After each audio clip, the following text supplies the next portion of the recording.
Toma esto y ve a deshacerte de esa carga que llevas en el vientre, y cuando termines, lárgate de esta casa y no vuelvas jamás. La voz de mi suegra, Isabella, era tan afilada y fría como el acero en una noche de invierno. No había pasado ni una semana desde que mi marido había muerto. La tierra de su tumba seguía fresca y ella ya me estaba lanzando a la cara un fajo de billetes y la dirección de una clínica de salud femenina. Me quedé paralizada, con los pies clavados en el suelo frío y embaldosado de la casa que hasta hacía unas semanas había llamado mi hogar. En mis oídos aún resonaban los desgarradores alaridos de su llanto durante el funeral, pero ahora, frente a mí, no había una madre que acabara de perder a su amado hijo, sino alguien distinto, una desconocida de crueldad inimaginable. Mi mano temblorosa se apoyó instintivamente sobre mi vientre de 4 meses, donde crecía el primer hijo de Alex y mío. La única semilla que él había dejado en este mundo crecía día a día, y ella la llamaba una carga. Hacía poco más de una semana, mi vida era un sueño perfecto, como el que cualquier joven desearía. Mi nombre es Sofía. Soy maestra de infantil en un pueblo tranquilo del valle de Willamette, en Oregón. Mi vida cambió de verdad cuando conocí a Alex. Él era ingeniero civil y había llegado a mi pueblo por un proyecto que gestionaba su empresa. Era maduro, amable, con una calidez especial en sus palabras. Decía que amaba mi ternura, mi autenticidad, mi sonrisa y la paciencia con la que trataba a los niños. El día que me pidió matrimonio, mi familia lloró de alegría. Mis padres son solo agricultores, viticultores para ser exactos, que han trabajado duro toda su vida, deseando únicamente un buen marido, un puerto seguro para su hija, y Alex, a los ojos de todos, era el puerto más sólido. Mi suegra, Isabella, también parecía apreciarme mucho al principio. La primera vez que fui a su casa adosada en Nueva York, me sostuvo la mano largo rato, elogiando sin cesar lo bonita y buena que era. Decía que su familia no deseaba nada más que una nuera virtuosa que supiera cuidar del hogar. Incluso me dijo que la considerara como a mi propia madre, que le contara cualquier cosa sin dudar, y yo la creí. Antes de continuar, si estás aquí es porque te gustan las historias donde las acciones tienen consecuencias reales. Suscríbete ahora y activa la campanita para no perderte ninguna historia como esta. Creí ingenuamente que era increíblemente afortunada, que la buena suerte de mis antepasados me había permitido encontrar una familia política maravillosa. Nuestra boda se celebró con la bendición de todos. Seguí a Alex a la ciudad para vivir en un apartamento espacioso que, según él, era un regalo de bodas de sus padres. Mi vida en los días siguientes estuvo llena de felicidad. Alex me amaba y me mimaba en exceso, sabiendo que yo era nueva en la ciudad. Me llevaba a pasear cada fin de semana, mostrándome cada calle, cada rincón de los barrios. Nunca me dejaba hacer trabajos pesados. Siempre decía que las manos de una maestra eran para cuidar niños, no para tareas arduas. Cuando le conté la noticia de mi embarazo, me abrazó con fuerza, dándome vueltas por el salón. Apoyaba la oreja en mi vientre y susurraba palabras de amor al niño que aún no estaba del todo formado. En ese momento pensé que era la mujer más feliz del mundo, pero la felicidad fue fugaz y la tormenta llegó una tarde fatídica. Alex dijo que tenía que marcharse de repente a una obra en las montañas rocosas, prometiendo que volvería pronto. Le planché cada camisa y le pedí que tuviera cuidado en la carretera, pero solo 2 días después recibí una llamada de su empresa. Dijeron que el todoterreno en el que viajaba con varios compañeros había sufrido un accidente al bajar un puerto de montaña y que nadie había sobrevivido. Mi mundo entero se derrumbó. No recuerdo cómo llegué al lugar del accidente ni cómo identifiqué su cuerpo. Todo fue un borrón de lágrimas y dolor desgarrador. Me desmayé y cuando desperté estaba en un hospital. A mi lado, mi suegra lloraba desconsoladamente, me abrazaba y decía, «Sofía, Alex se ha ido de verdad. ¿Cómo vamos a vivir tú y yo ahora?» En ese momento sentí algo de consuelo, pensando que en medio de la tragedia al menos la tenía a ella, alguien en quien apoyarme. El funeral de Alex se celebró en un ambiente de luto. Yo era como un fantasma, solo sabía arrodillarme junto a su ataúd y llorar hasta quedarme sin lágrimas. Pero en cuanto se marcharon los últimos invitados y solo quedó la familia en la casa, mi suegra cambió. Ya no lloraba. Se sentó en el sofá y me miró con una frialdad desconocida, empezó a culparme y a reprocharme, dijo que yo era un mal augurio, que había traído la mala suerte a su hijo, que desde que se había casado conmigo su negocio empezó a ir cuesta abajo y que ahora había perdido la vida, dejándola a ella, una pobre viuda, completamente sola. Me quedé atónita, incapaz de creer lo que estaba oyendo. Intenté explicarme, pero me cortó, me quitó las llaves de la casa y del coche y dijo que a partir de ahora ella gestionaría todo, que yo no podía decidir nada por mi cuenta. Intenté ser paciente, pensé que el dolor por la muerte de su hijo la había desequilibrado, me dije que debía comprenderla y estar a su lado en esos momentos, pero ella tomó mi paciencia como debilidad. Cada día se volvía más despótica.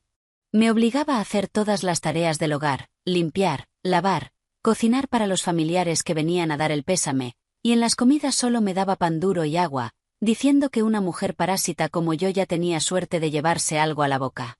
Apreté los dientes y me tragué las lágrimas, consolándome pensando que tenía que ser fuerte por el niño que llevaba en mi vientre, por la única sangre que Alex había dejado en este mundo, hasta que llegó la cumbre de la crueldad aquella mañana, el momento que conté al principio de esta historia.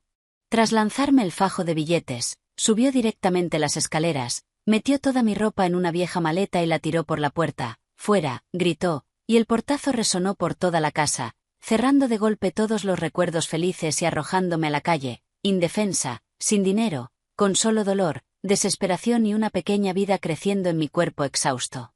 Me quedé allí, bajo el implacable sol de la ciudad, con el fajo de billetes temblando en mi mano, llorando sin parar. ¿Qué debía hacer ahora? ¿Volver a mi pueblo y hacer sufrir a mis padres ancianos, o ir a esa clínica, hacer lo que ella decía y renunciar a mi hijo? No lo sabía, de verdad no lo sabía. Cuando una mujer es empujada al abismo, cuando el amor y la confianza se hacen añicos, o se derrumba o encuentra una fuerza extraordinaria para levantarse. El sol de Nueva York caía sobre mi cabeza, pero solo sentía un frío helado extendiéndose desde mi corazón por todo el cuerpo. Permanecí inmóvil en medio de la acera abarrotada, aferrando el arrugado fajo de dinero y el papel con la dirección de la clínica que mi suegra me había metido en la mano. El rugido del tráfico, las risas y conversaciones a mi alrededor parecían pertenecer a otro mundo, un mundo al que ya no pertenecía. Yo era una isla solitaria, a la deriva en un mar de extraños, sin rumbo, sin apoyo. ¿A dónde podía ir ahora? ¿A mi ciudad natal en Oregón? No podía. No podía presentarme así, con este aspecto miserable, con este vientre creciendo delante de mis padres ancianos. Ellos habían estado tan felices por mí, tan orgullosos de su yerno ingeniero, que si supieran la verdad, que su hija estaba siendo tratada peor que un animal por su familia política, no lo soportarían. O tal vez debería ir a esa clínica. Miré el papel en mi mano y las letras parecían bailar burlándose de mi dolor. Deshazte de esa carga. Las palabras de Isabella resonaron en mis oídos, afiladas como cuchillos, y mis ojos se llenaron de lágrimas otra vez. Este es mi hijo, la sangre de Alex, el único recuerdo vivo que me dejó. ¿Cómo podía ser tan cruel? Pero si lo conservaba, ¿de qué iba a vivir? Una mujer embarazada, sin hogar, sin dinero, sin parientes en esta ciudad enorme, ¿qué podía hacer? Caminé y caminé sin rumbo hasta que mis piernas se agotaron y mi vientre empezó a doler a intervalos. Me detuve en un banco de piedra bajo un árbol y me desplomé, abrazándome el vientre con fuerza, como si temiera que alguien me lo arrebatara. Observé a la gente pasar, todos parecían tener prisa, todos tenían un lugar al que volver, solo yo no tenía hogar. Lloré por mi destino miserable, por mi marido fallecido y por mi hijo no nacido, que ya sufría la ausencia de su padre y estaba a punto de ser repudiado por su propia abuela. Al cabo de un largo rato, me sequé las lágrimas. No podía morir, no podía derrumbarme allí, y aunque tuviera que tomar la decisión más dolorosa, debía comprobar una última vez que mi hijo estuviera sano. No fui a la dirección que me dio mi suegra, no quería pisar un lugar donde ella seguramente ya lo había arreglado todo, así que pedí indicaciones en la calle y encontré una pequeña clínica privada escondida en un callejón estrecho, con un letrero descolorido por el tiempo. Elegí ese sitio por su discreción y quizá porque encajaba con mi situación desesperada. El médico que me atendió era un anciano de cabello gris y gafas gruesas, pero con unos ojos increíblemente amables y perspicaces. Me miró a mí y luego a mi vientre abultado y con una voz profunda y cálida me dijo que me sentara y que le contara qué me ocurría. Yo solo negué con la cabeza. Mi voz se quebró y dije que quería una ecografía. Él asintió sin hacer más preguntas y me guió con amabilidad hasta la camilla, y cuando la imagen en blanco y negro de mi hijo apareció en la pantalla, cuando escuché los latidos fuertes y regulares de su corazón, pum, pum, pum, pum, toda la fuerza que había intentado reunir se vino abajo y rompí a llorar de nuevo, sollozos ahogados imposibles de contener. El viejo médico, el doctor Ramírez según el nombre bordado en su bata, no mostró molestia alguna, solo me ofreció un pañuelo en silencio y esperó a que terminara de llorar antes de señalar con calma la pantalla y decir que mi bebé estaba muy sano, que era un niño y que se desarrollaba perfectamente, sin ninguna señal de preocupación. Luego guardó silencio durante un largo rato, tan largo que sentí que algo no iba bien, apagó el ecógrafo, me ayudó a incorporarme y me hizo una pregunta que no parecía tener relación con nada. Señorita, ¿cuánto tiempo se conocieron usted y el señor Alex antes de casarse? Me sorprendí un poco, pero respondí que casi un año, y luego preguntó si la familia había puesto alguna objeción antes de la boda. Negué con la cabeza y dije que no, que su madre parecía tenerme mucho cariño. El doctor frunció ligeramente el ceño y me miró de una forma extraña, con compasión y como si tuviera algo difícil que decir, hasta que finalmente suspiró y me pidió que esperara fuera un momento mientras me recetaba unas vitaminas. Salí con el corazón pesado y me senté en una vieja silla de plástico, jugueteando con el fajo de billetes que me había dado mi suegra, con los latidos del corazón de mi hijo aún resonando en mi cabeza, fuertes y llenos de vida, lo que solo aumentaba mi dolor, hasta que el doctor Ramírez salió, no con una receta, sino sentándose a mi lado, mirando el dinero en mi mano y mis ojos hinchados, y con voz suave pronunció una frase que cambió mi destino por completo. Señorita, no se deshaga del niño. Levanté la vista y lo miré atónita, preguntándole qué estaba diciendo, y él me sostuvo la mirada con una determinación extraña, pidiéndome que confiara en él solo una vez y que fuera con él a ver a alguien, que después de conocer a esa persona lo entendería todo. Yo estaba completamente confundida, mi mente daba vueltas, preguntándome por qué un médico desconocido me decía eso, a quien quería que conociera y que tenía que ver todo aquello con mi decisión, pero al ver su mirada firme y sincera, sin rastro de falsedad, un rayo de esperanza, frágil y casi loco, apareció en mi mente. No sabía a quién quería llevarme ni por qué decía que lo entendería todo, pero en ese momento de absoluta desesperación, la mano tendida de un extraño se convirtió en el único salvavidas al que podía aferrarme. Asentí tras unos segundos petrificada, con la mente en blanco, diciendo que sí, que iría con él, y sin decir nada más me guió por la parte trasera de la clínica hasta un pequeño callejón donde había aparcado un viejo sedán gris. Me abrió la puerta y se sentó al volante. El coche arrancó lentamente y se mezcló con el denso tráfico de la ciudad mientras yo miraba por la ventana en silencio. Nueva York seguía igual, ruidosa y apresurada, como si a nadie le importara el dolor de una mujer insignificante como yo, y no le pregunté al doctor a dónde íbamos ni a quién íbamos a ver. Simplemente dejé mi destino en manos de ese hombre desconocido, quizá porque estaba demasiado cansada para pensar o discutir.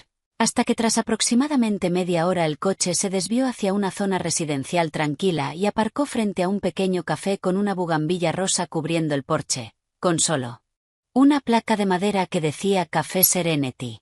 El interior era acogedor, con aroma a café recién molido y libros antiguos, y el doctor me condujo a una mesa en el rincón más apartado donde un hombre ya nos esperaba, y cuando ese hombre levantó la cabeza, mi corazón pareció detenerse, me quedé helada y mis labios se movieron sin emitir sonido. Charles. El hombre no era otro que Charles, el mejor amigo de Alex. Su hermano sin lazo de sangre, a quien había visto varias veces en la boda y en nuestro apartamento, siempre alegre y sociable, pero ahora su rostro mostraba una profunda preocupación y remordimiento. Me saludó, me pidió que me sentara y dijo que sentía mucho todo lo que había pasado, mientras yo miraba alternativamente al doctor y a Charles sin entender nada, hasta que el doctor habló y le pidió que me dijera la verdad, que ya había sufrido bastante. Charles me ofreció una taza de té caliente y me pidió que me calmara, advirtiéndome de que lo que iba a contarme sería muy impactante, y tras respirar hondo, con voz grave y pesada, pronunció las palabras que me partieron en dos: Sofía, Alex no está muerto. La taza cayó de mis manos y se hizo añicos, el líquido caliente salpicó todo pero no sentí el quemazón, no sentí nada, Mis oídos zumbaban y todos los sonidos desaparecieron mientras lo miraba sin poder hablar, preguntándome entonces qué había sido aquel funeral, de quién era el cuerpo que había abrazado y por qué me habían engañado, hasta que Charles, angustiado, me aseguró que era la verdad, que aquella muerte había sido una farsa, repetí, preguntando por qué haría algo así, y él me pidió que escuchara hasta el final, explicando que meses atrás la empresa de Alex había sufrido un golpe devastador, que un socio de confianza lo había estafado dejándolo con una deuda enorme y acreedores peligrosos que empezaron a amenazar también a su familia, y que al ver que no había salida, Alex tomó la decisión más dolorosa de fingir su propia muerte para protegerme a mí y al niño, usando el cuerpo de un hombre sin hogar y contando solo con la ayuda de Charles y del doctor Ramírez. Yo escuchaba entre lágrimas, reviviendo el dolor de la pérdida mezclado con shock, rabia y un pequeño rayo de alegría al saber que mi marido estaba vivo, pero entonces una pregunta afilada como una cuchilla cruzó mi mente y dejé de llorar. Levanté la vista y pregunté con desconfianza si mi suegra también sabía todo esto. El rostro de Charles mostró un destello de confusión. Miró al doctor Ramírez como buscando ayuda. El doctor Ramírez solo asintió levemente, indicándole que continuara. Charles volvió la mirada hacia mí. Su voz se volvió vacilante, mucho más difícil que antes. Sofía, esto es más complicado de lo que crees. La señora Isabella no solo lo sabía. Ella fue quien dejó la frase suspendida en el aire, como si no se atreviera a pronunciar la verdad cruel. Pero yo ya lo había entendido. Sentí que el corazón se me hundía en un abismo sin fondo. Ella fue la mente maestra, ¿verdad? Susurré, con la voz temblorosa pero clara. Charles no respondió, pero su silencio fue la respuesta más estruendosa. Mi mundo volvió a ponerse patas arriba. Si hacía apenas unos minutos lloraba, conmovida por el sacrificio de mi marido, ahora temblaba ante una verdad todavía más terrible. Mi suegra, la mujer que yo creía que se había vuelto cruel por el dolor, resultó ser la directora de toda aquella tragedia. ¿Por qué?, pregunté, con la voz a punto de romperse. ¿Por qué lo hizo? Alex es su hijo. ¿Por qué iba a fingir la muerte de su propio hijo y después tratar así a su esposa y a su nieto? Charles suspiró y me ofreció otro pañuelo. Porque, Sofía, el plan original de la señora Isabella no era como se desarrolló. Se deformó por su propia codicia y crueldad. Charles empezó a contarme otra historia, una versión de la verdad que jamás habría imaginado. Era cierto que Alex tenía problemas financieros. Era cierto que debía mucho dinero, pero no lo perseguía la mafia. Sus acreedores eran socios comerciales normales, que solo ejercían presión legal. No lo estaban amenazando de muerte. El plan de fingir la muerte fue idea de Alex, pero su único objetivo era desaparecer temporalmente, encontrar una manera de conseguir el dinero por otro lado y luego volver para resolverlo todo en paz. Se lo contó todo a su madre, esperando que ella se quedara para cuidarme y protegerme a mí y al niño que llevaba en el vientre. Pero Alex confió demasiado en su madre, dijo Charles con amargura. Isabella vio una oportunidad en ese plan, una oportunidad para quedarse con todo y deshacerse de lo que ella consideraba una carga. Retorció el plan de Alex y lo convirtió en su propia conspiración. Le dijo a Alex que los acreedores habían ido a la casa, que eran gente extremadamente peligrosa, que no me perdonarían a mí ni al bebé. Pintó un cuadro tan sombrío y aterrador que lo acorraló, obligándolo a creer por completo que cortar todo contacto y desaparecer del todo era la única forma de proteger a su esposa y a su hijo. Y en cuanto a echarte y obligarte a abortar, Charles dudó. Eso fue idea de Isabella, completamente. Quería aprovechar la ocasión para deshacerse de ti. Nunca te aceptó de verdad. Siempre despreció tu origen, creyendo que no eras digna de su hijo y de ese bebé que llevabas dentro. Para ella no era su nieto, era una molestia, una espina que había que arrancar para que, en el futuro, Alex pudiera reconstruir su vida con otra mujer, una más rica, que pudiera ayudarlo a pagar la deuda. Yo escuchaba con el cuerpo entero congelado. Cada palabra de Charles era como una aguja al rojo vivo perforándome el corazón. Resultó que su crueldad no era una actuación, era real. Su duelo por la supuesta pérdida de su hijo era falso, pero su frialdad y su crueldad hacia mí eran auténticas. Había usado la tragedia de su propio hijo para ejecutar su plan egoísta. Nos había engañado no solo a mí, sino también a Alex, a todos. ¿Cómo podía una madre ser tan despiadada? Prefería que su hijo viviera atormentado, lleno de remordimientos, con tal de que su propio nieto no naciera, solo para satisfacer sus cálculos y sus prejuicios de clase. Ya no podía llorar. El dolor parecía haber superado el límite de las lágrimas. Ahora, dentro de mí, solo había una indignación extrema y una sensación infinita de asco. ¿Y dónde está Alex ahora? Pregunté con voz ronca. Charles negó con la cabeza. No lo sé con certeza, yo tampoco. Después de preparar todo, se fue siguiendo las instrucciones de Isabella. Cree que está haciendo lo correcto para protegerte. No tiene ni idea de que, en casa, su propia madre te está empujando a la muerte. Charles sacó un teléfono viejo del bolsillo. Este es el teléfono que Alex usó para contactarme antes de irse. Borró todos los datos, pero creo que podría quedar algún rastro. Me dijo, si le pasa algo malo a Sofía, dáselo. Tomé el teléfono temblando. Era como la caja de Pandora, guardando a la vez esperanza y secretos dolorosos. Supe que, desde ese instante, mi lucha no sería solo encontrar a mi marido. También sería desenmascarar el verdadero rostro de una mujer que llevaba la máscara de madre devota. Reclamar justicia para mí, para mi hijo y para el esposo que estaba siendo engañado por su propia madre. Pero no sabía que, al encender ese teléfono, descubriría una verdad aún más terrible.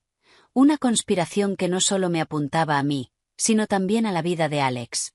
Al salir del café Serenity, mi corazón era un torbellino. La sensación de haber recuperado a mi marido de entre los muertos apenas se había asentado cuando quedó aplastada por la verdad sobre el rostro demoníaco de mi suegra. No volví a la habitación miserable que había alquilado temporalmente. Ya no era segura. El doctor Ramírez, muy considerado, me había organizado otro lugar donde quedarme, un pequeño apartamento en un edificio residencial tranquilo. Alex le había pedido que lo preparara por adelantado, por si algo salía mal, dijo. Esas palabras me volvieron a clavar en el corazón. Él había calculado cada paso para protegerme, pero no pudo prever la crueldad de su propia madre. Me quedé sola en el apartamento limpio y ordenado. La luz del atardecer entraba por la ventana, dibujando franjas brillantes en el suelo, pero no lograba calentar el hielo que llevaba dentro. Miré el viejo teléfono de Alex sobre la mesa. Estaba quieto, negro y brillante, como una puerta misteriosa hacia un mundo que yo nunca había conocido. Tenía miedo, mucho miedo, de que al abrirlo me obligara a enfrentar otra verdad dolorosa. Pero sabía que no podía escapar. Respiré hondo, lo tomé y presioné el botón de encendido. La pantalla se iluminó pidiendo una contraseña. Probé el cumpleaños de Alex, el mío, nuestro aniversario. Todo incorrecto. Estaba a punto de rendirme cuando recordé una serie de números que Alex había mencionado en broma. Este es el número más importante de mi vida. Si alguna vez pasa algo, usa esto.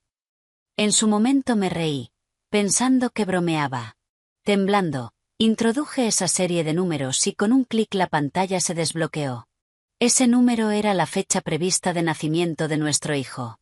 Las lágrimas volvieron a caer sin control. Hasta el último momento, su mente solo estaba en mí y en nuestro bebé. La interfaz del teléfono estaba completamente vacía. Sin contactos, sin mensajes, sin fotos. Tal como Charles había dicho, Alex lo había borrado todo. Decepcionada, iba a apagarlo cuando vi una aplicación extraña con el icono de un pequeño cuaderno llamada Recuerdos. La toqué. Me pidió otra contraseña. Esta vez no tuve que pensarlo.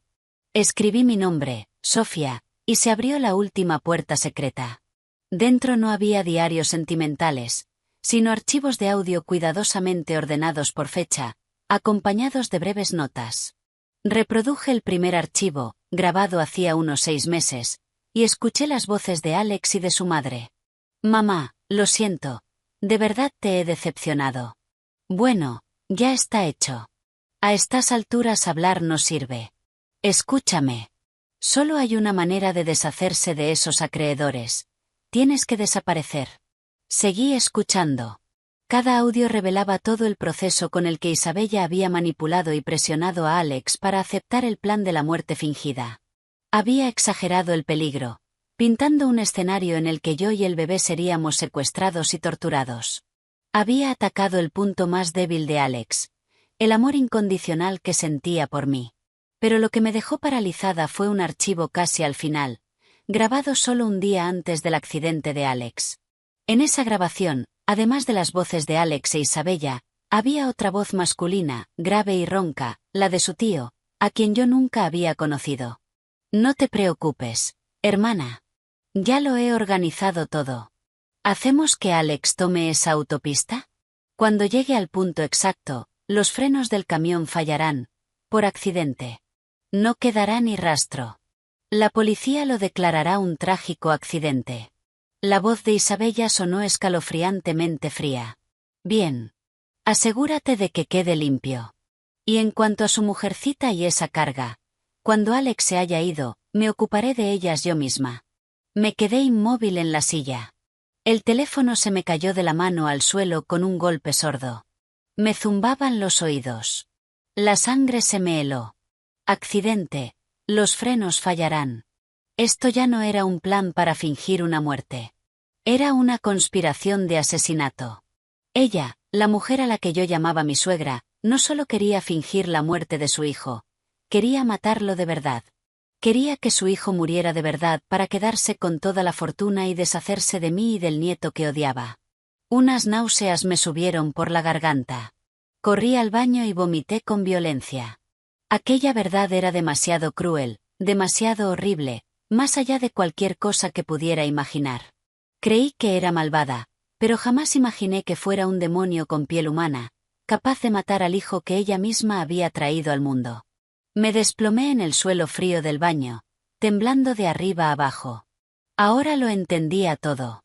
Alex no estaba escondiéndose. Estaba en peligro real. Tal vez había notado algo extraño en el plan de su madre y por eso grabó aquellas conversaciones.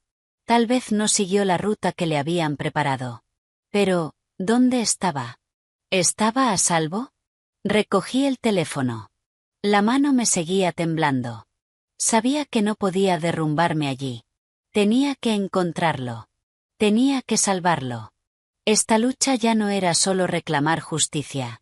Era salvar la vida de mi marido de las garras de una madre diabólica. Pero ¿por dónde empezar cuando todas las pistas parecían cortadas? El shock y el horror tras descubrir el plan de mi suegra para asesinar a mi marido casi me paralizaron. Me quedé inmóvil en el suelo frío del baño, con la mente en blanco, sin saber qué hacer.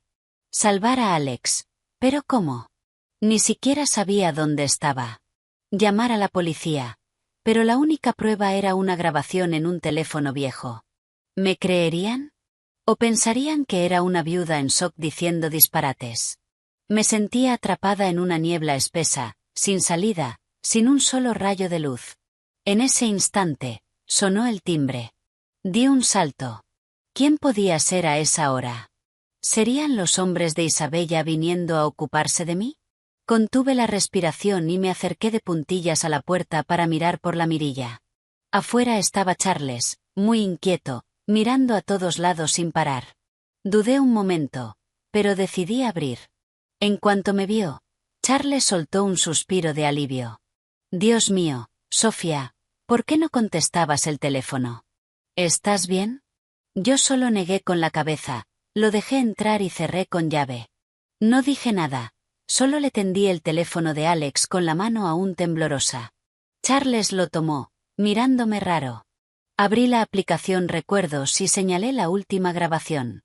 Se puso los auriculares y su cara fue cambiando, de sorpresa a asombro y luego a furia. Cuando terminó, se quitó los auriculares. Tenía los ojos enrojecidos. Apretaba el teléfono con tanta fuerza que se le marcaban las venas. Malditos animales, siseó entre dientes. Sospechaba que algo iba mal. La actitud de Isabella era demasiado calmada, demasiado calculada, pero jamás imaginé que fuera capaz de hacerle esto a su propio hijo. Charles, ¿qué hacemos ahora? Pregunté, desesperada. Me da miedo que Alex esté en peligro. Tenemos que encontrarlo. Charles caminó de un lado a otro, intentando calmarse, pensó un momento y dijo, Sofía, escúchame. Primero, no podemos actuar a lo loco.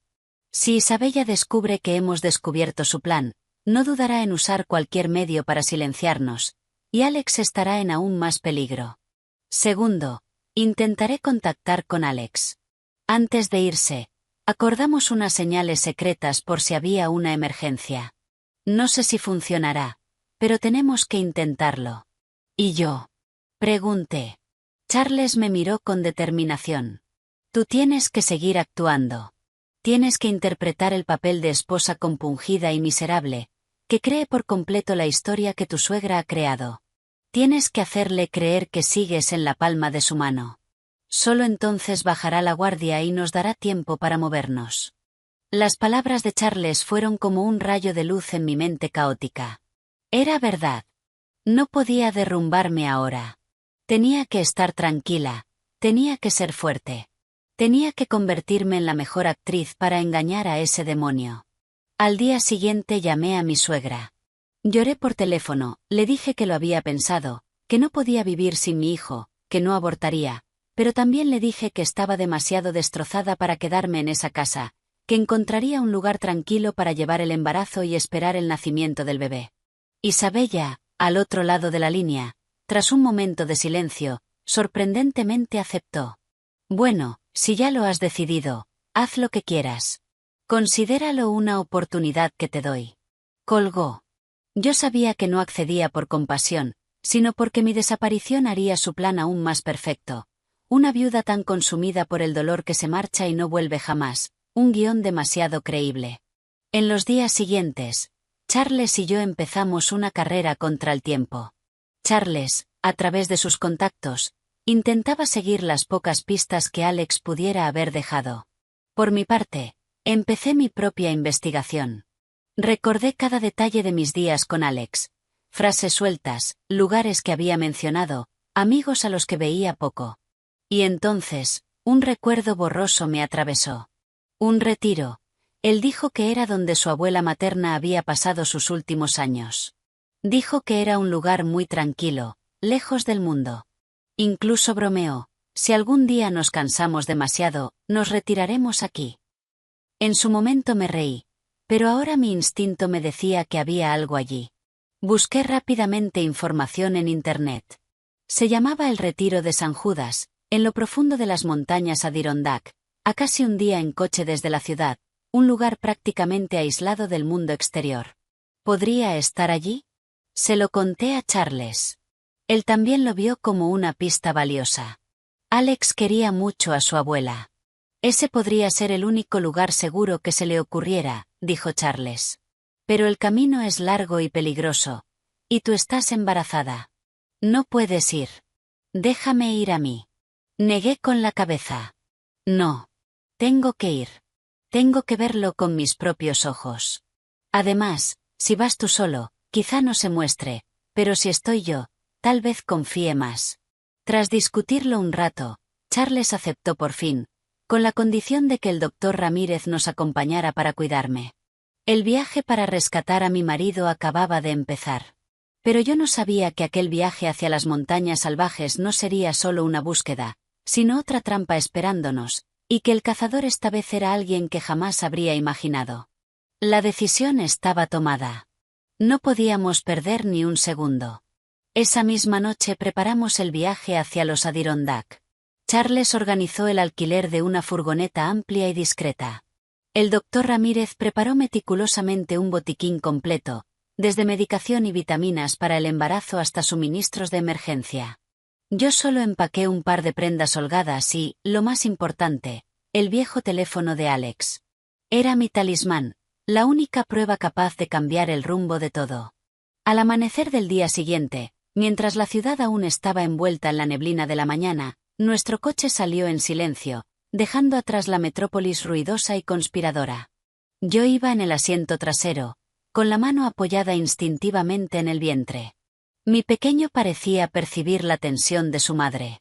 Me dio una patadita suave, como si quisiera consolarme.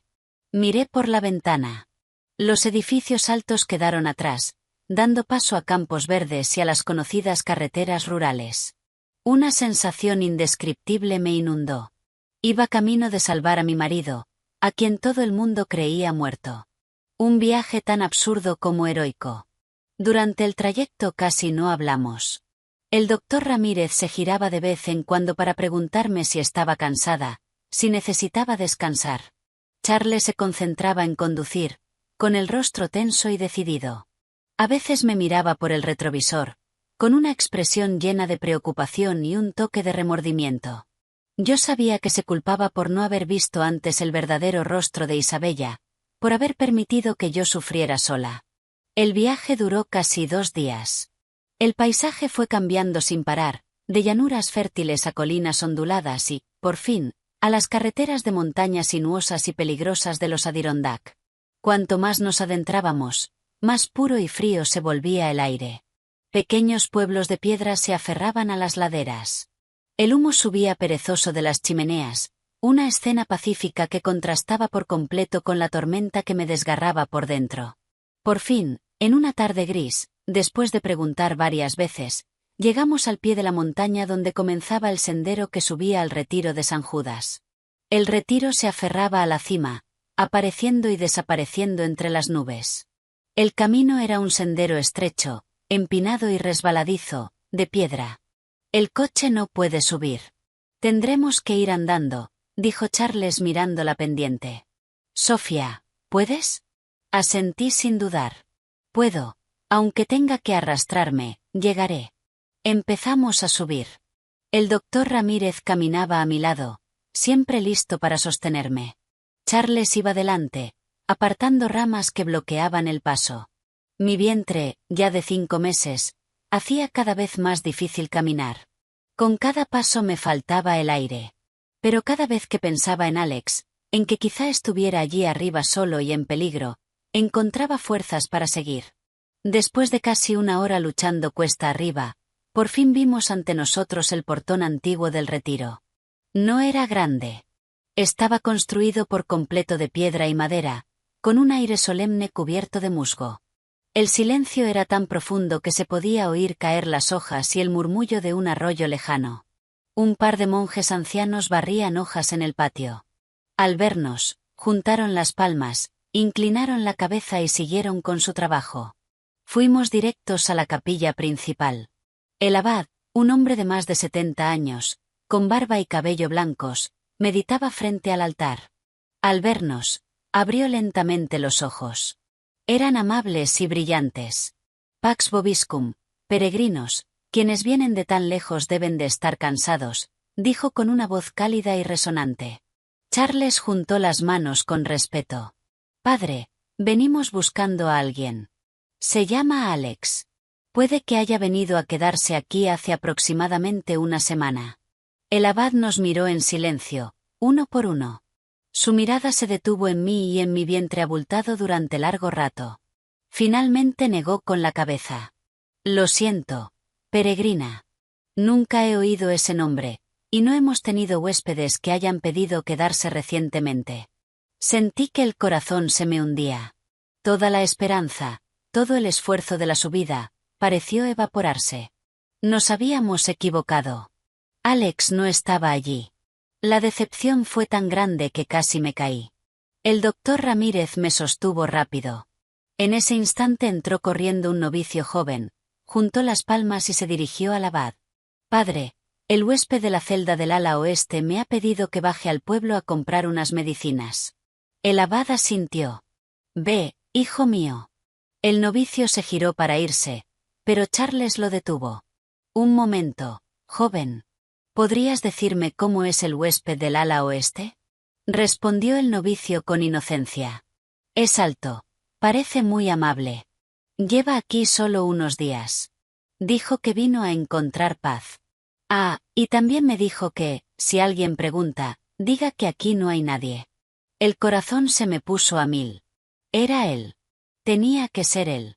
Charles y yo nos miramos, incapaces de ocultar la alegría. Dimos las gracias rápidamente al abad y nos dirigimos hacia el ala oeste. Pero justo cuando salíamos de la capilla, una voz conocida y escalofriante sonó a nuestra espalda. ¿Buscando a Alex? No hace falta que lo busquen. No está aquí. Nos giramos de golpe. Allí, apoyado contra un viejo tejo, estaba el doctor Ramírez. Pero su mirada ya no era amable ni benevolente. En su lugar, había una sonrisa fría, misteriosa y peligrosa. En ese instante, el tiempo pareció detenerse. Me quedé paralizada, mirando al doctor Ramírez, el hombre en quien había confiado, en cuyas manos había puesto mi destino. La sonrisa de sus labios era retorcida, helada, completamente ajena a la imagen del médico bondadoso que yo había conocido. La atmósfera pacífica de aquel retiro antiguo se volvió de repente opresiva, cargada de peligro. Charles fue el primero en reaccionar. Dio un paso al frente y se colocó entre el doctor y yo, con la voz tensa. «Doctor Ramírez, ¿qué significa esto?» El doctor Ramírez no le respondió a Charles. Sus ojos estaban clavados en mí, una mirada que ahora reconocía, no como compasión, sino como el triunfo de un cazador viendo a su presa caer en la trampa. «Cariño, eres más lista de lo que pensaba», dijo, con esa voz profunda y cálida, pero ahora teñida de burla, una burla que me heló la sangre. «Creí que irías dócilmente a la clínica que te recomendó tu suegra. No esperaba que acabaras en la mía. La verdad es que, es el destino». «Tú», exclamé, con la voz temblorosa. «Tú montaste esta trampa. Me trajiste aquí a propósito, doctor Ramírez». Él soltó una carcajada seca que retumbó en el silencio del patio del retiro. «Muy lista. Pero ya es tarde. Alex no está aquí. Nunca ha estado aquí. Este lugar es solo una trampa que preparé para atraerte». «¿Por qué?», rugió Charles. «Usted era amigo del padre de Alex. ¿Por qué hace esto? ¿Por qué se alió con Isabella para hacerle daño?» «¿Amigo, doctor?», se burló Ramírez con desprecio. «El padre de Alex y yo nunca fuimos amigos. Lo odio. Lo odio con todo mi ser. Y he esperado 30 años para esta oportunidad». Entonces empezó a contar una historia del pasado, una historia llena de odio y traición. Resultó que, en su juventud, el doctor Ramírez y el padre de Alex habían sido mejores amigos, habían levantado un negocio desde cero, pero cuando la empresa empezó a prosperar, el padre de Alex lo traicionó, le robó todas sus participaciones y lo dejó en la calle sin un céntimo, y no solo eso. También usó engaños para arrebatarle a la mujer que el doctor Ramírez más amaba, la que después se convertiría en la madre de Alex. «Ese hombre me lo quitó todo», siseó el doctor Ramírez, con los ojos enrojecidos. «Me tomó años reconstruir mi carrera para llegar a donde estoy hoy. Juré que haría pagar a toda su familia. Que probarían lo que se siente al perderlo todo, igual que yo entonces». Su plan de venganza había sido preparado con una precisión diabólica. Se acercó a Isabella, aprovechándose de su codicia y de su estupidez, convirtiéndola en una pieza de su juego. Él era quien movía los hilos.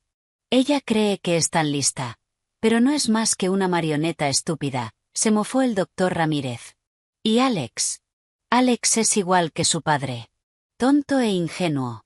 Entró directo en la jaula que le preparé». «Entonces, ¿dónde está Alex?», pregunté, con la voz rota por la desesperación. El doctor Ramírez me miró y su sonrisa se volvió aún más sádica. «Está en un lugar muy seguro, un lugar del que jamás podrá volver. Y tú, querida, tú y esa carga que llevas dentro, pronto os uniréis a él». En cuanto terminó de hablar, 4 hombres corpulentos y amenazantes salieron de detrás de los árboles que nos rodeaban. Charles me empujó rápidamente detrás de él, adoptando una postura defensiva. «¿Qué quieren?», gritó. El doctor Ramírez no dijo nada, solo hizo un gesto con la cabeza. Los 4 se lanzaron sobre nosotros. Charles luchó con valentía. Derribó a uno, pero contra 4 hombres armados lo superaron enseguida. Uno le golpeó con fuerza la nuca con una porra. Charles cayó al suelo, inconsciente. «Charles», grité, intentando correr hacia él, pero otros 2 me sujetaron con fuerza.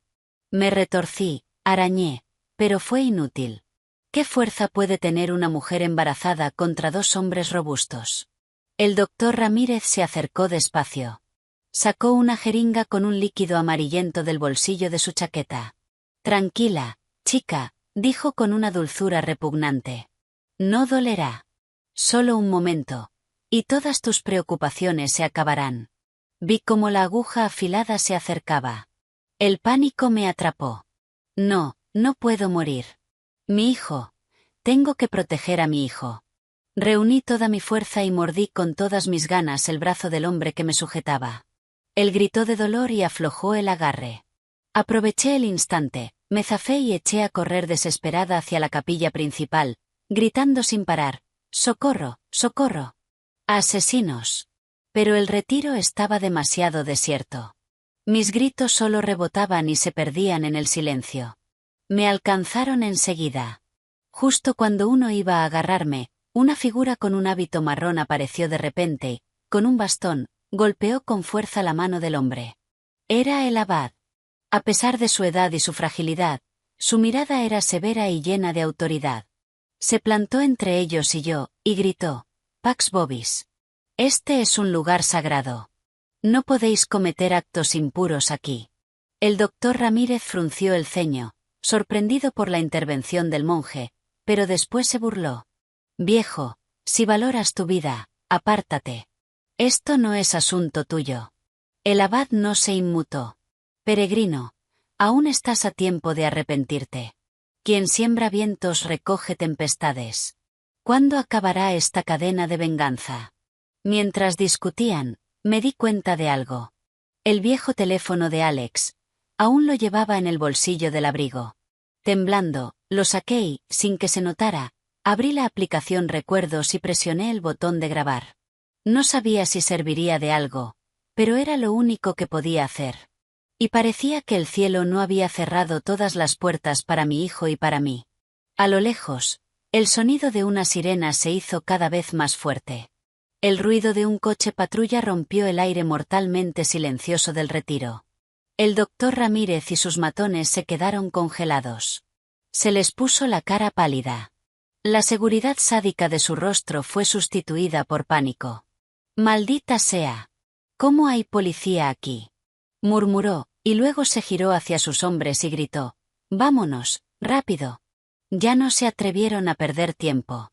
Ayudaron al compañero herido por el abad y corrieron hacia la parte trasera, desapareciendo en pocos segundos entre el bosque espeso. Yo me apoyé contra una de las columnas de madera de la iglesia, sintiendo que las piernas me fallaban. Si no hubiera sido por el abad y por aquella sirena repentina, no sé qué habría sido de mi hijo y de mí. Unos minutos después, un grupo de policías uniformados, junto con varios detectives de paisano, irrumpió en el patio. El que iba al frente, un teniente de rostro firme, se acercó deprisa. «Hemos recibido un aviso sobre un posible homicidio aquí. ¿Está todo el mundo bien?». El abad juntó las manos. «Pax vobiscum». Gracias a su llegada oportuna, esta joven estaba a punto de correr un gran peligro. El teniente me miró, luego miró a Charles, tirado inconsciente en el suelo. «Llamen a una ambulancia. Tenemos que llevar al herido al hospital inmediatamente», ordenó a un subordinado. Después se volvió hacia mí, con un tono más suave. «Señorita, no tenga miedo. Ya terminó. ¿Puede contarnos qué ha pasado?». Yo seguía temblando, pero respiré hondo para calmarme y se lo conté todo. Como el doctor Ramírez me había engañado para traerme hasta allí, su plan de venganza y el ataque que acabábamos de sufrir. Y no me olvidé de entregarle el viejo teléfono de Alex. «Señor, aquí hay grabaciones muy importantes. No solo sobre el intento de asesinato que mi suegra planeó contra mi marido, sino también sobre la conversación de hace un momento con el doctor Ramírez. Logré grabarla». El teniente tomó el teléfono. Su cara se volvió extremadamente seria mientras me escuchaba. Se lo pasó de inmediato a un técnico forense. «Analiza y recupera todos los datos inmediatamente. Esto es una prueba crucial». Llegó la ambulancia y se llevó a Charles. Antes de irse, un paramédico dijo que solo tenía una conmoción leve, nada que pusiera en riesgo su vida. Por fin pude respirar. Me llevaron a la comisaría local para dar una declaración detallada. El abad también fue como testigo. Durante el trayecto, el teniente se sentó conmigo en el coche y se presentó como el detective Morales, jefe de homicidios. Señorita Sofía, en realidad llevamos varias semanas siguiendo el caso de su familia, dijo, para mi sorpresa. Después del informe del señor Charles y de las primeras pruebas del teléfono, nos dimos cuenta de que esto no era un simple asunto familiar. Estaba conectado con una red de crimen organizado. El detective Morales explicó que el doctor Ramírez, cuyo verdadero nombre era Romero Vargas, no era solo un médico. Lideraba una organización especializada en fraudes, accidentes amañados y ajustes de cuentas. El padre de Alex había sido miembro de esa organización. La traición de hace 30 años había sido en realidad una purga interna. El padre de Alex lo traicionó, se quedó con todo el dinero ilegal y dejó que Romero cargara con la culpa y fuera a prisión. El plan de venganza de Romero no solo iba contra la familia de su marido, también buscaba recuperar su antigua fortuna, dijo Morales. Su suegra, Isabella, era solo una pieza que él utilizó. Y su marido, Alex, era el objetivo principal. Entonces, ¿Alex está a salvo, señor? Pregunté, angustiada. Morales me miró con una expresión compleja. Aún no hemos podido localizarlo, pero estamos seguros de algo, no se fue al extranjero, como afirmó su madre. Sigue en el país, y es probable que lo tengan retenido en algún lugar. Se me encogió el corazón. El miedo volvió a apretarme. Pero, ¿cómo supieron venir al retiro a tiempo? Morales sonrió. Gracias a un mensaje de texto. Esta mañana recibimos un mensaje anónimo de un número desconocido. Solo decía, Retiro de San Judas. Salven a alguien. Nos movilizamos de inmediato. Por suerte, llegamos a tiempo. Un mensaje anónimo. ¿Quién sabía el plan de Romero y avisó a la policía? Un torbellino de preguntas volvió a mi cabeza. Pero fuera quien fuera, yo le debía la vida. Esa persona nos había salvado a mi hijo y a mí. La investigación se aceleró. Con las grabaciones del teléfono de Alex, la policía tuvo pruebas suficientes para emitir una orden de búsqueda nacional contra Romero Vargas y sus cómplices. Su foto apareció en todos los medios. Isabella y su hermano, al enterarse, se derrumbaron. No podían creer que la persona en quien habían confiado fuera el enemigo mortal de la familia, y un criminal peligroso. Lo confesaron todo, como Romero se les había acercado y manipulado, y el plan del accidente. Pero el paradero de Alex seguía siendo un misterio. Cada día que pasaba, mi esperanza se apagaba un poco más. Tenía miedo.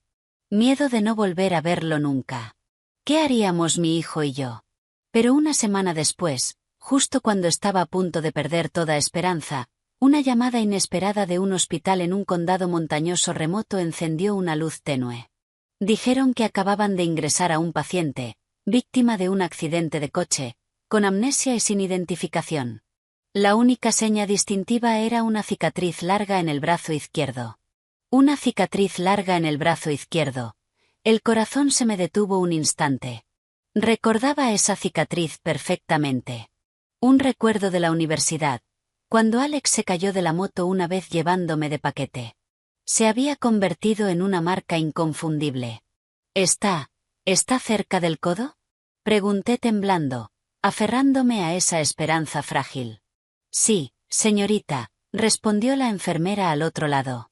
El paciente tiene múltiples traumatismos, sobre todo en la cabeza, que le han provocado una amnesia temporal. Está despierto ahora, pero no recuerda quién es. No recuerda nada. Ya no escuché nada más. Me zumbaban los oídos. Las lágrimas me corrían por la cara. Esta vez eran lágrimas de alegría y esperanza. Estaba vivo. Mi marido estaba vivo de verdad. Avisé enseguida al detective Morales. Él envió de inmediato a 2 detectives conmigo a ese hospital para confirmar la identidad.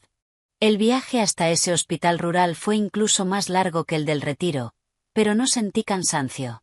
Solo sentía el corazón golpear con una expectativa ansiosa por verlo de nuevo, por tenerlo delante. Cuando llegamos ya era de noche. El hospital era pequeño, viejo y mal equipado. Seguí las indicaciones de la enfermera, acelerando el paso. La puerta de la habitación 102 se abrió lentamente. Allí, en una cama blanca de hierro, estaba él. Aunque tenía el rostro demacrado, más delgado, y la cabeza vendada, lo reconocí al instante.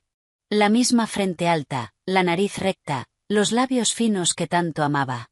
Estaba incorporado, apoyado en las almohadas, con la mirada perdida hacia la ventana, una mirada vacía, sin alma. «Alex», llamé en voz baja, con la voz quebrada. Él se giró despacio y me miró con los ojos de un completo extraño, una mirada sin una sola chispa de reconocimiento.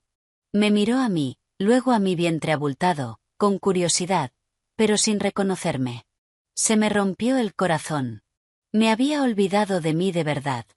Había olvidado a la esposa que llevaba a su hijo en el vientre. Me acerqué y me senté en el borde de la cama. Estiré la mano para tocarle el brazo, donde estaba la cicatriz familiar, pero él retiró la mano ligeramente, un reflejo defensivo ante una desconocida. «Disculpe, ¿quién es usted?», preguntó con una voz áspera y débil. Yo intenté contener un sollozo, forcé una sonrisa. Yo soy Sofía. Soy tu esposa». Él frunció el ceño, incrédulo. ¿Mi esposa? No recuerdo nada. Los detectives en la puerta no dijeron nada, solo observaron en silencio. Yo sabía que no era el momento de llorar. Tenía que ayudarlo a recordar. Empecé a contarle nuestra historia. Desde la primera vez que nos vimos en mi pueblo, nuestras citas, el día que me pidió matrimonio, nuestra boda feliz. Le hablé del hijo que íbamos a tener, de lo feliz que él estaba. Cuanto más hablaba, más lloraba. Él solo escuchaba en silencio.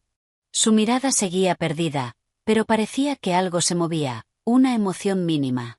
Cuando terminé, entró un médico. Dijo que la lesión de Alex era muy compleja. La recuperación de la memoria podría tardar mucho, y quizá ni siquiera la recuperaría por completo. Al oírlo, el corazón se me hundió otra vez, pero no me permití desesperar. Mientras estuviera vivo, mientras estuviera a mi lado, aunque no me recordara, jamás me rendiría. En los días siguientes pedí quedarme en el hospital para cuidarlo.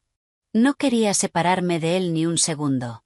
Cada día le contaba con paciencia nuestras historias, le mostraba nuestras fotos, le cocinaba los platos que antes le encantaban, esperando que un sabor familiar despertara algo.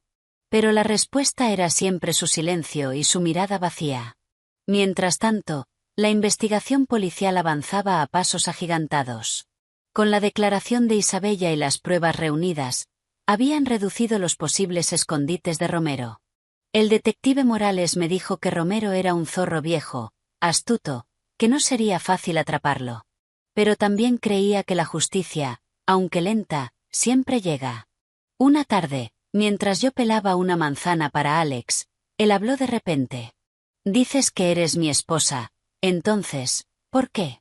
¿Por qué estoy aquí solo? ¿Por qué nadie más ha venido a verme?» Su pregunta me dejó congelada. Yo nunca le había contado la conspiración de su madre y del doctor Ramírez. Tenía miedo de que fuera un golpe demasiado fuerte en su estado.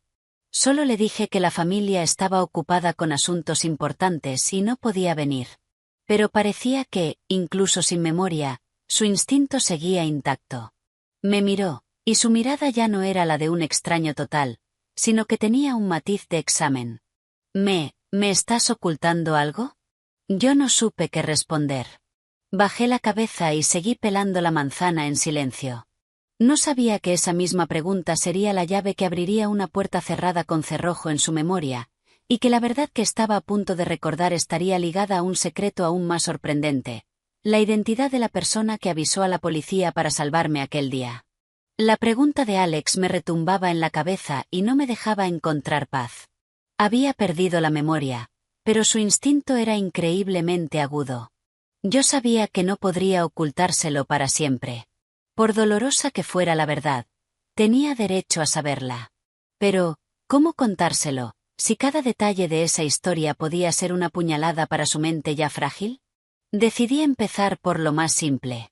Esa noche, Después de que la enfermera lo revisara, me senté a su lado en la cama y le tomé la mano. Alex, sé que tienes muchas preguntas. No voy a ocultarte nada más, pero necesito que me prometas que, pase lo que pase, te mantendrás tranquilo, ¿de acuerdo?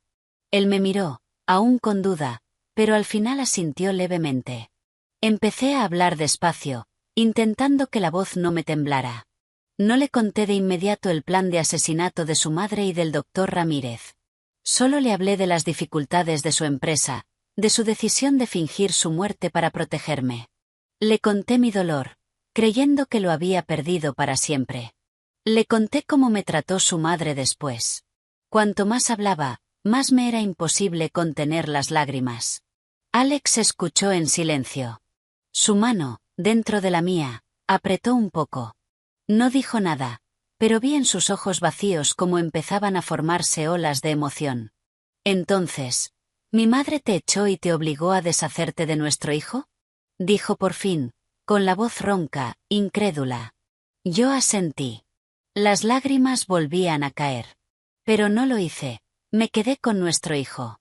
Él miró mi vientre, luego me miró a mí con una expresión increíblemente compleja, una mezcla de dolor, culpa y un atisbo de gratitud. Despacio levantó la mano, como para tocar mi vientre, pero la retiró a mitad de camino. Soy un marido horrible, murmuró. Era la primera vez desde que despertó que usaba el pronombre yo para referirse a sí mismo. Un cambio pequeño, pero que encendió una gran esperanza dentro de mí. Tal vez su memoria estaba volviendo. Unos días después, la salud de Alex mejoró notablemente. Ya podía caminar solo por la habitación. Cada día yo seguía a su lado, insistiendo con nuestras historias. Parecía que los recuerdos dulces iban llenando poco a poco el vacío de su mente. Empezó a recordar fragmentos sueltos, la imagen de mi sonrisa en nuestra boda, la sensación de la primera patada de nuestro hijo en mi vientre. Cada vez me apretaba la mano con fuerza, pidiéndome perdón una y otra vez. Mientras tanto, fuera, la caza de Romero continuaba sin descanso. El detective Morales me dijo que Romero era un criminal extremadamente astuto, que cambiaba de escondite constantemente y hacía el trabajo muy difícil, pero también me aseguró que la red se estaba cerrando, que su captura no tardaría. Una mañana, mientras yo leía un libro a Alex, él se incorporó de golpe, sujetándose la cabeza con ambas manos, con el rostro retorcido de dolor. «Alex, ¿qué pasa?», exclamé alarmada, sosteniéndolo. No respondió, solo apretó los ojos y murmuró palabras ininteligibles. «El camión, esa carretera. Ramírez». Entonces abrió los ojos de par en par y me miró. Su mirada ya no estaba vacía. Estaba llena de puro horror y reconocimiento. «Sofía. Sofía, ya lo recuerdo», dijo con la voz temblorosa. «Lo recuerdo todo. Aquel día. No fue un accidente. Alguien intentó matarme». Su memoria había vuelto. No los recuerdos dulces, sino el más aterrador de todos. Me contó que, el día del accidente, mientras conducía por la carretera solitaria que su madre le había indicado, sintió que algo no cuadraba. Revisó en secreto la ubicación en su teléfono y descubrió que esa carretera no llevaba al lugar que su madre le había dicho. Y justo entonces recibió un mensaje extraño. «Da la vuelta inmediatamente. Es una trampa». Pero ya era demasiado tarde. Un camión apareció por detrás a toda velocidad y embistió su coche. Solo tuve tiempo de girar el volante y sacar el coche de la carretera.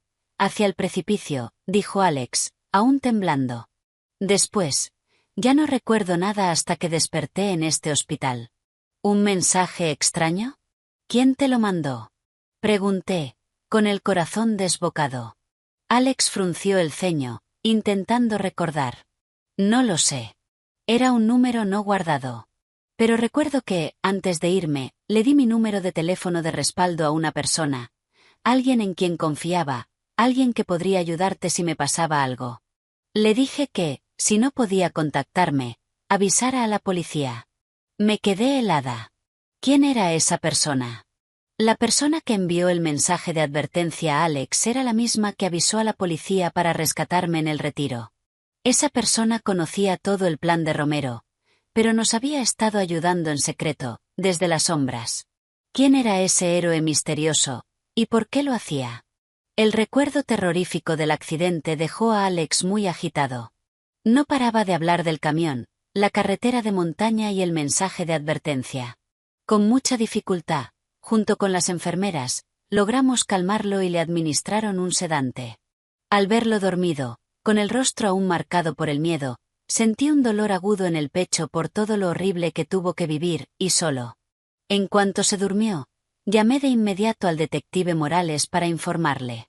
Se sorprendió mucho al saber que Alex había recuperado la memoria. «Excelente», dijo. «Este es un giro crucial.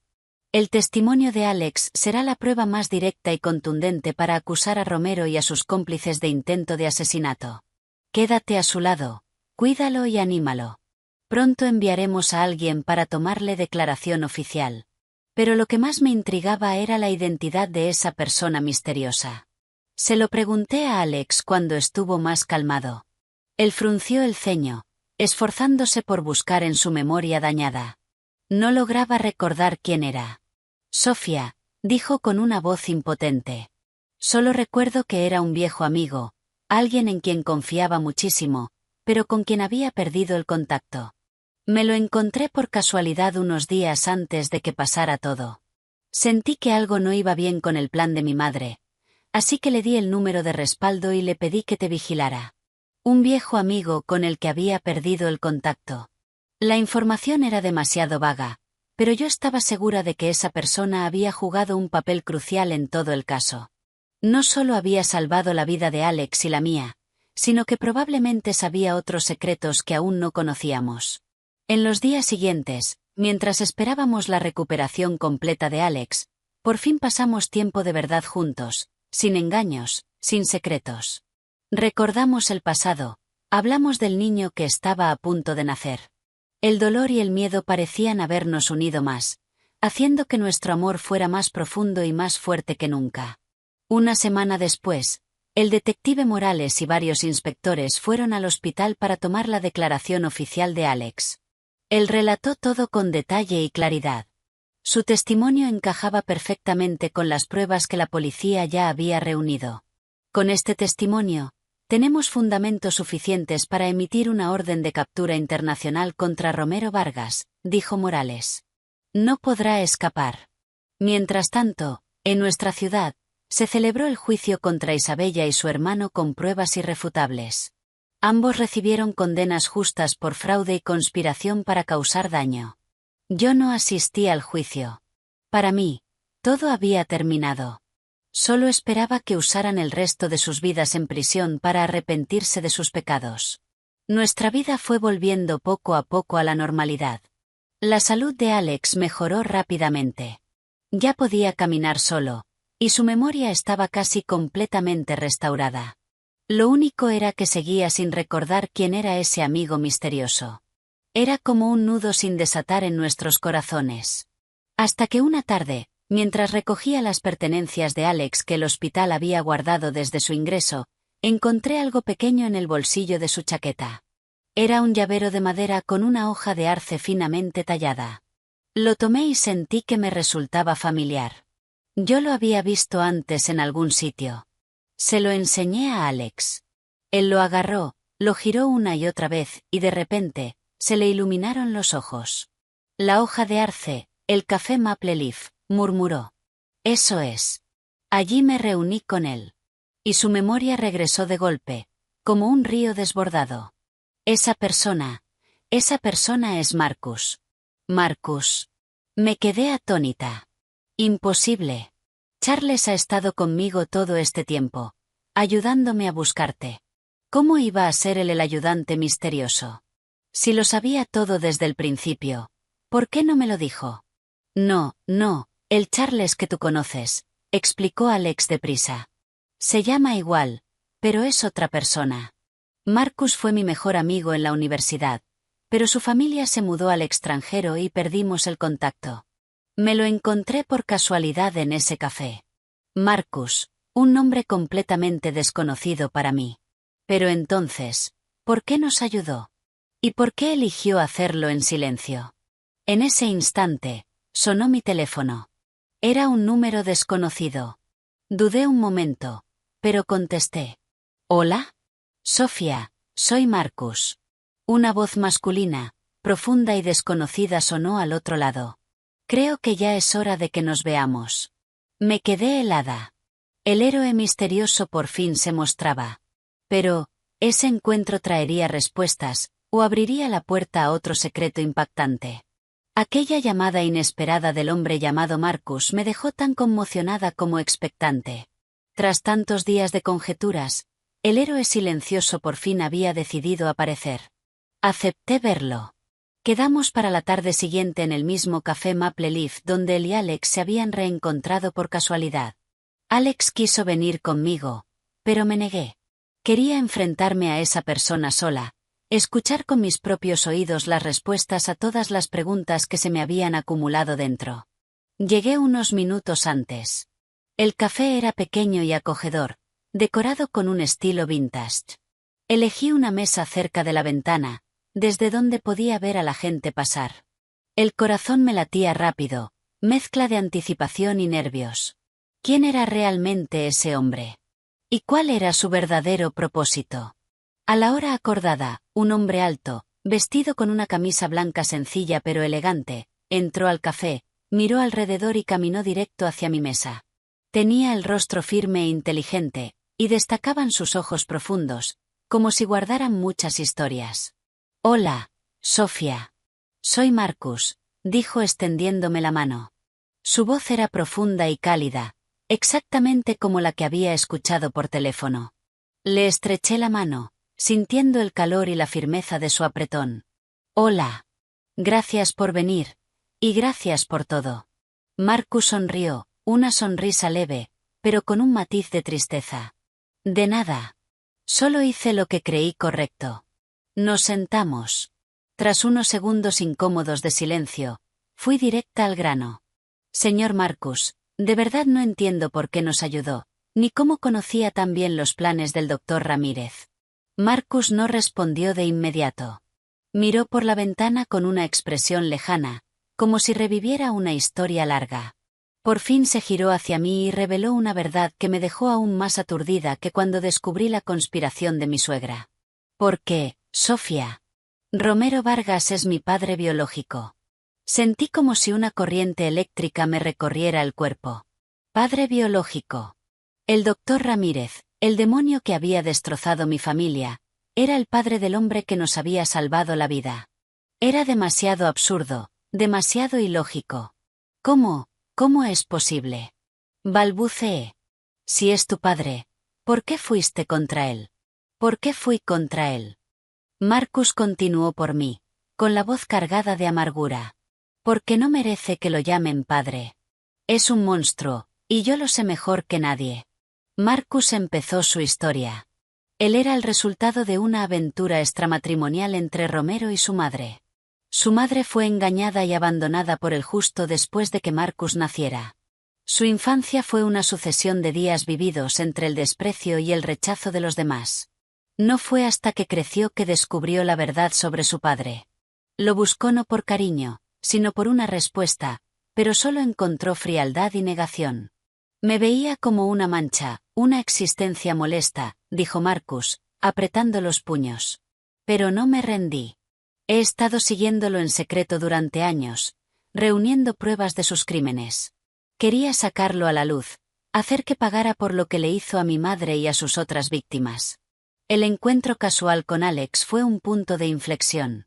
Cuando escuchó a Alex hablar de sus problemas financieros y del comportamiento extraño de su madre, Marcus sospechó la mano de su padre detrás de todo. Le aconsejó que tuviera cuidado. Por eso Alex le confió el número de respaldo. Cuando Alex dejó de responder, supe que algo malo había pasado, continuó Marcus. Usé mis contactos para investigar y descubrí toda la conspiración. Intenté advertir a Alex, pero no llegué a tiempo. Entonces supe que no te perdonaría a ti ni al bebé. Así que encontré la manera de avisar a la policía. Yo escuchaba con una mezcla de emociones indescriptibles. Sentía compasión por el destino de Marcus y admiración por su valentía y su rectitud. Había cargado con un peso enorme, luchando solo contra su propio padre criminal. ¿Y qué piensas hacer ahora? Pregunté. Marcus me miró. Ya no había odio en sus ojos, solo una tristeza profunda. Ya lo han atrapado. Ese es el precio que tiene que pagar. Testificaré en el juicio. Contaré toda la verdad. Y después me iré de aquí. Me llevaré a mi madre a algún lugar lejos, para empezar una vida nueva, una vida sin los fantasmas del pasado. Nos quedamos en silencio, terminando nuestras tazas de té ya frías. La historia había llegado a su final. Todos los secretos habían sido revelados. Los malvados habían pagado por sus crímenes. Y los heridos también habían encontrado su propio camino. Yo sabía que, después de esa reunión, probablemente no volvería a ver a Marcus. Pero su imagen, la de un héroe silencioso, un hijo que se atrevió a enfrentar el mal, incluso cuando ese mal tenía el rostro de su propio padre, quedaría grabada para siempre en mi memoria. Pero la vida siempre guarda sorpresas. Cuando Marcus y yo nos disponíamos a irnos, mi teléfono sonó de repente. Era el detective Morales. Su voz al otro lado era extremadamente urgente. Sofía, ven al hospital ahora mismo. Ha pasado algo grave. Se me encogió el corazón. Alex. ¿Le ha pasado algo a Alex? No es Alex, respondió Morales a toda prisa. Es Romero Vargas. Se ha escapado de custodia. ¿Escapado? Esas dos palabras fueron como un rayo que me dejó aturdida. Romero, el demonio que había causado tanto mal, el que habían capturado y debía estar en prisión esperando juicio. ¿Cómo podía haberse escapado? Marcus, a mi lado, también se quedó congelado. Tenía la cara pálida y la paz que acababa de aparecer en sus ojos fue sustituida por una tensión extrema. Voy ahora mismo, le dije a Morales y colgué. Vamos, dijo Marcus con voz decidida. Me tomó de la mano y me sacó del café. No es momento de entrar en pánico. Se ha escapado. Sus primeros objetivos serán los testigos más importantes. Yo, tú, y posiblemente Alex. Las palabras de Marcus fueron como un cubo de agua fría que me devolvió la lucidez. Era verdad. Romero era un zorro astuto y despiadado. No dudaría en usar cualquier medio para silenciar a quienes pudieran testificar contra él. Alex, mi hijo y yo estábamos en peligro real. Corrimos al coche y fuimos directos al hospital. Durante todo el trayecto, Marcus no paraba de hablar por teléfono, probablemente con sus contactos, para obtener más información. Yo, a su lado, sentía el corazón en la garganta, con el miedo corriéndome por el cuerpo. No tenía miedo por mí. Tenía miedo por Alex, y por el niño que llevaba dentro.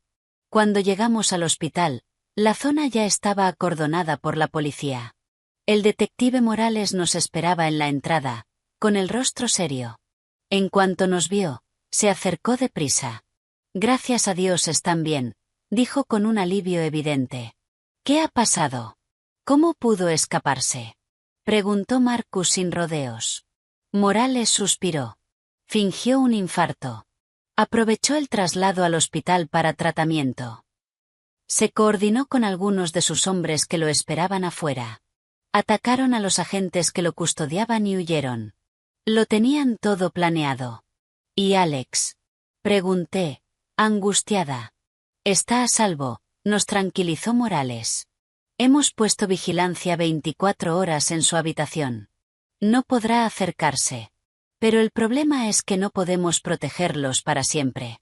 Romero está suelto. Está como una bestia acorralada. Se volverá extremadamente peligroso. Marcus apretó los puños. Entonces, ¿qué hacemos? ¿Esperar aquí a que venga por nosotros? No, negó Morales. Tenemos que adelantarnos. Necesitamos averiguar a dónde podría ir. El lugar que él considere más seguro. El lugar más seguro, donde se escondería un fugitivo. Y entonces recordé un detalle de una conversación que había oído en el teléfono de Alex, la grabación entre Isabella y su hermano. Habían mencionado un lugar. El viejo almacén del puerto, dije de pronto. Todos me miraron. Recuerdo que en la grabación mi suegra y su hermano hablaban de ocuparse de mi marido si el plan fallaba. Dijeron que lo llevarían a un viejo almacén en la zona del puerto de Valencia. Me corregí al instante. Quiero decir, a un viejo almacén en los muelles de Brooklyn. Era una de las antiguas bases ilegales de mi suegro. Morales y Marcus se miraron. En sus ojos saltó una chispa de comprensión. Es muy posible, dijo Morales. Es un lugar ideal para esconderse. Discreto y con una vía de escape fácil por mar si los descubren. Sin dudar, Morales agarró su radio y ordenó a un equipo de operaciones especiales que se dirigiera en secreto a la zona del puerto para investigar. Ahora lo importante es que ustedes dos estén en un lugar seguro, nos dijo Morales. Los llevaremos a una casa segura de la policía. Negué con la cabeza. No, señor. No me voy de aquí. Quiero quedarme con Alex. Miré hacia su habitación con determinación. Acaba de recuperar la memoria. Su estado emocional es muy frágil. No puedo dejarlo solo en un momento así. Pero es muy peligroso, objetó Morales. Marcus intervino. Detective, déjela quedarse. Yo me quedaré con ella. No dejaré que Romero se les acerque. Al ver nuestra determinación, Morales aceptó por fin. Reforzó la seguridad del hospital, convirtiendo el pasillo que llevaba a la habitación de Alex en una zona infranqueable. Esa noche, el hospital quedó sumido en una tensión asfixiante. Yo, Marcus y 2 agentes permanecimos de guardia en la habitación de Alex. Le habíamos informado de la fuga de Romero. No dijo nada. Solo me apretó la mano con fuerza, con los ojos llenos de preocupación. Nadie pudo dormir. Cada ruido extraño en el pasillo nos hacía saltar. Casi al amanecer, cuando el agotamiento empezaba a vencernos, la radio de uno de los agentes crepitó. Era la voz de Morales, urgente y cortante. Equipo 1 informando. Hemos localizado a Romero y a sus cómplices en el almacén número 7. Los sospechosos están armados y ofrecen resistencia intensa. Solicitamos refuerzos de inmediato. Se me encogió el corazón. El enfrentamiento final había comenzado. Pero, ¿cuál sería el desenlace? ¿Se haría justicia, o Romero escaparía otra vez para seguir sembrando terror? Sentía que nuestras vidas se decidían en un lugar lejano. La radio quedó en silencio, pero su eco retumbó en la pequeña habitación. Nos miramos, con los ojos llenos de ansiedad y un hilo de esperanza. La batalla se acercaba al final, pero no sabíamos cómo terminaría. Alex me apretó la mano con fuerza. No dijo nada, pero en su mirada se veía una preocupación extrema. Marcus se levantó también, mirando hacia la puerta, como si quisiera salir corriendo a ayudar. Quédate aquí, Marcus, dije intentando mantenerme serena. Ya no podemos hacer nada más. Solo esperar. Y esperamos así. Cada segundo se sentía como un siglo. Afuera, el cielo empezó a aclararse.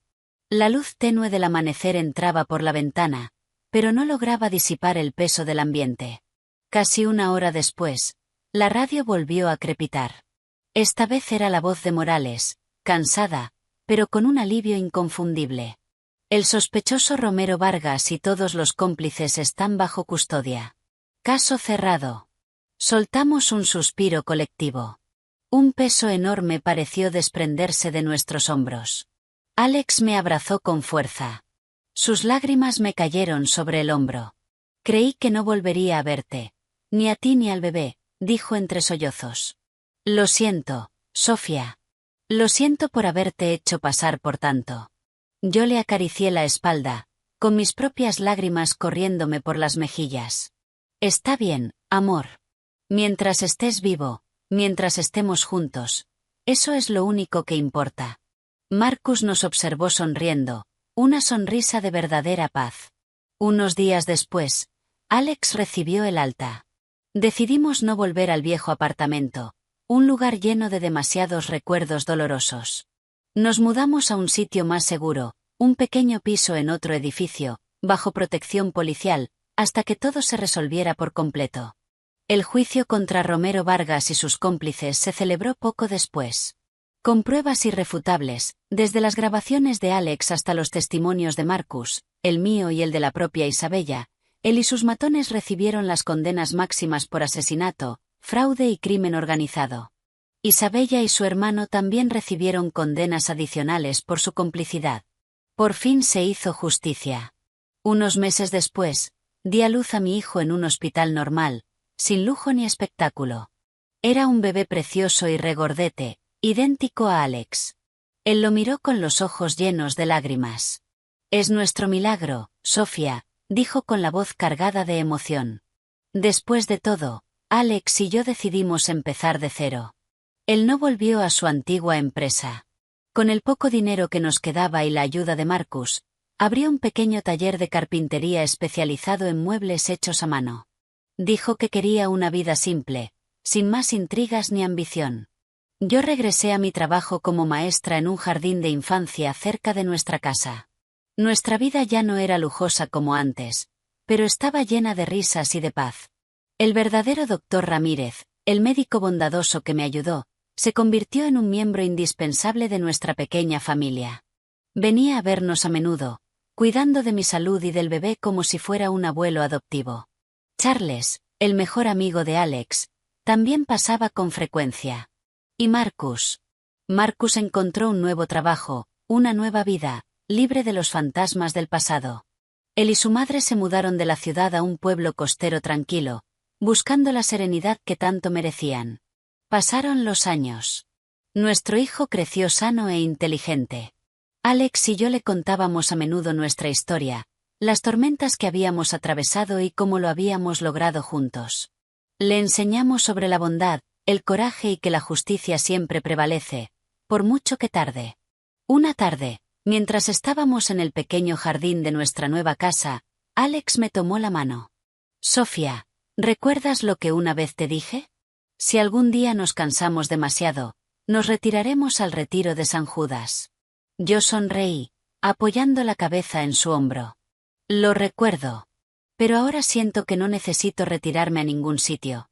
Porque donde sea que estemos, mientras te tenga a ti y a nuestro hijo, ya he encontrado mi paz». Alex nos abrazó a los dos con fuerza. Nos miramos y en nuestros ojos ya no había miedo ni dolor, solo amor, comprensión y una fe inquebrantable en el futuro.